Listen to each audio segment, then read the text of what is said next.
Welcome to the Zono Sports Show, where you know Zonos. Now, I must say, Championship Sunday, it turned into a blowout bonanza for both the AFC and the NFC. Both conferences both had two games that told us all we needed to know about this NFL season.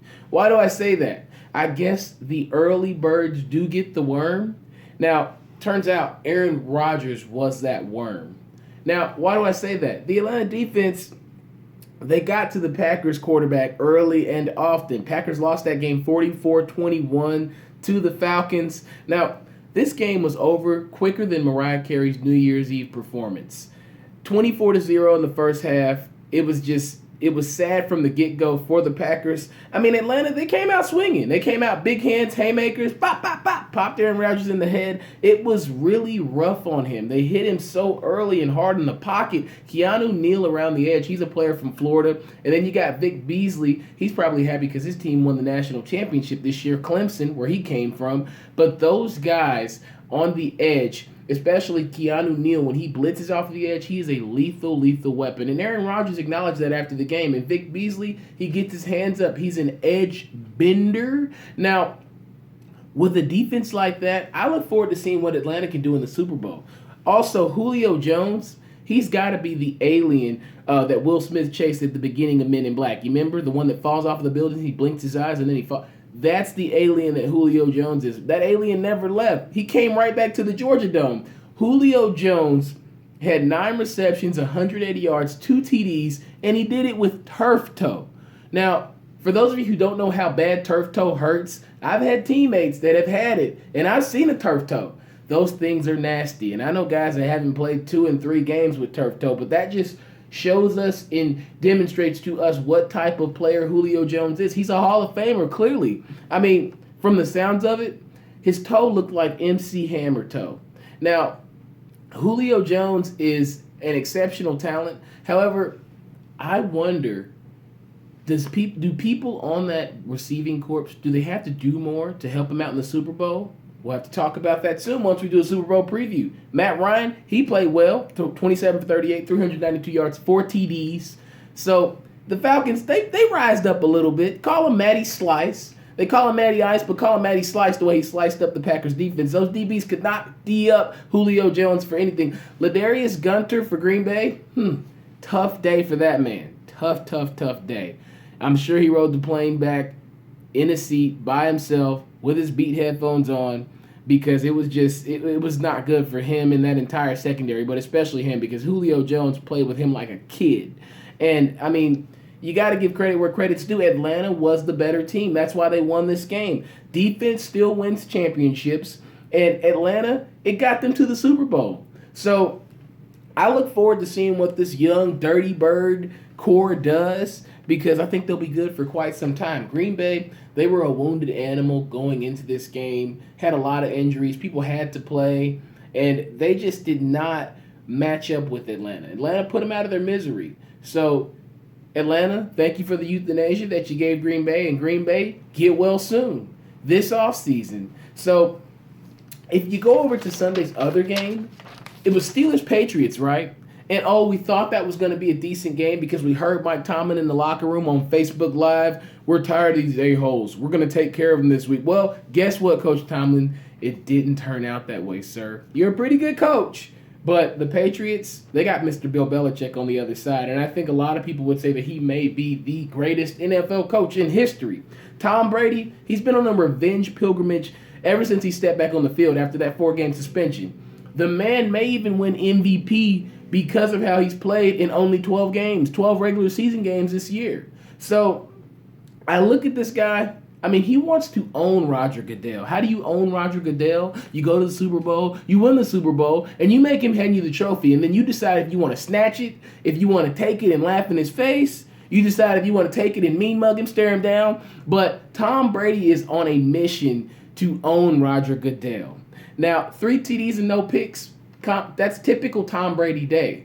The Steelers, they played that monotonous zone the entire day on defense, and he rips it up. That's what he does. He wants to stand in the pocket and find those holes in the zone, and he gets to where he needs to be every time. He moves around in the pocket. He's not a runner, but his feet are quick. They tap, tap, tap, tap, tap, tap, and he goes to the areas of the field that are open. Yeah, that may seem like common sense, but it's a lot harder than you think to read a defense, folks. Now, Chris Hogan, he matched Julio on the track. Now, how do I say that? 9 catches, 180 yards, 2 TDs. This guy's a lacrosse player from Monmouth and Penn State.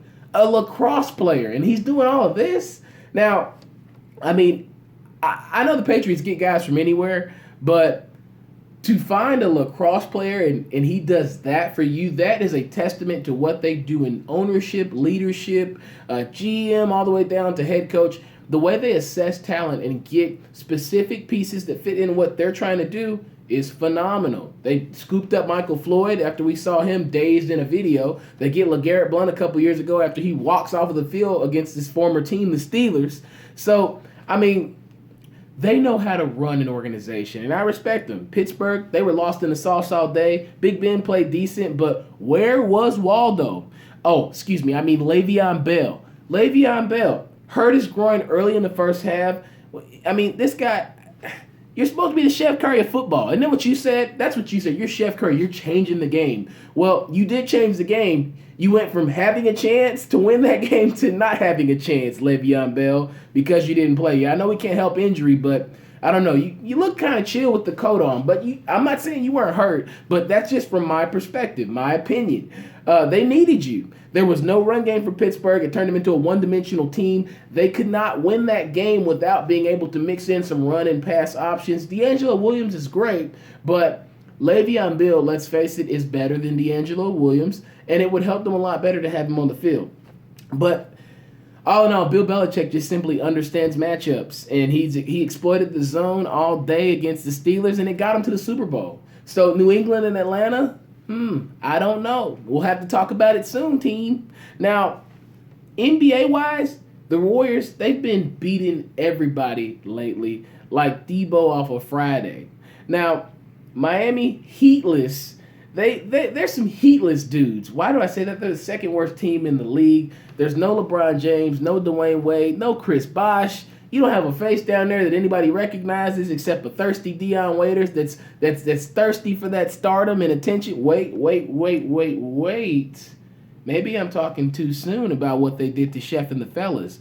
They beat the Warriors yesterday. Dion Waiters hits the game winner, and he loves a good spotlight. We saw him in OKC, what he did against Memphis last year. But Dion Waiters, I have to bite my tongue on that one because this guy, he could potentially be an all-star one day if, in fact, he just puts it all together because he's got these streaky periods and then, he'll be quiet and be but some games he'll go off. If he can do that consistently, I think Dion Waiters could be all-star status. I shouldn't even talk about the man, but he got it done against Chef and the boys. So, I mean, the Warriors, let's face it, they beat the Cavs, the Thunder, the Rockets last week. That's a tough work week. So I guess by them losing to the Heat, I guess they took PTO last night. So who knows? But I'm sure the Warriors will come back strong. They'll bounce back from this loss. But they'll be a team to contend with in the NBA Finals as well as the Western Conference playoffs. So stay tuned because they're clearly not done. We all know that. But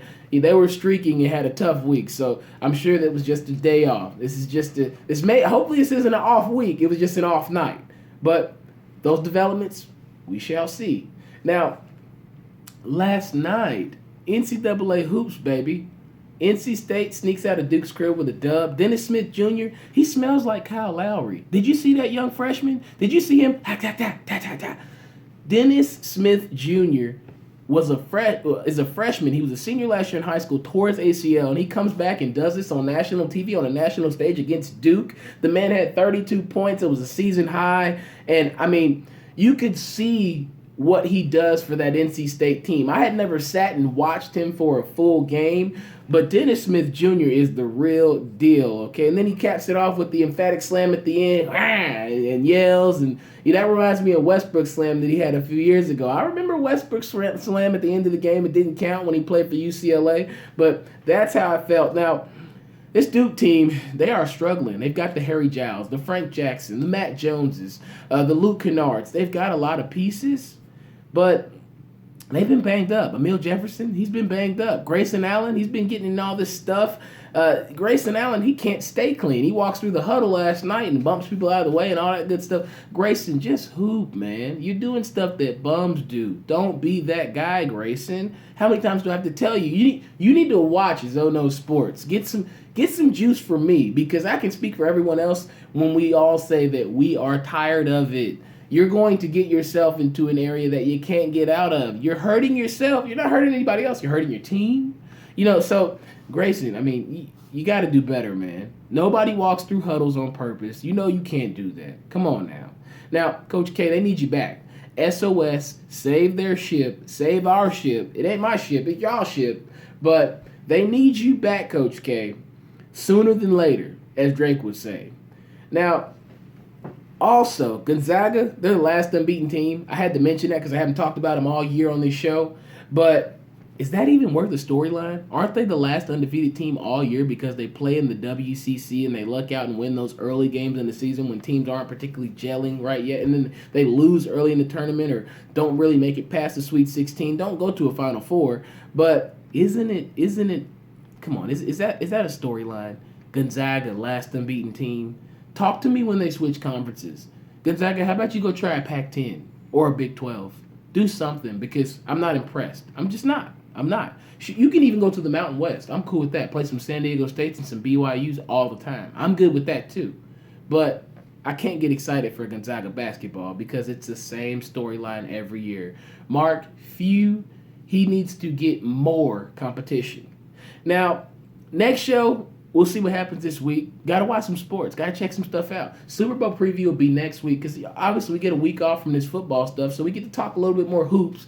Make sure you watch Zono Sports, and I appreciate you watching Zono Sports, where you know Zonos. Have a great day.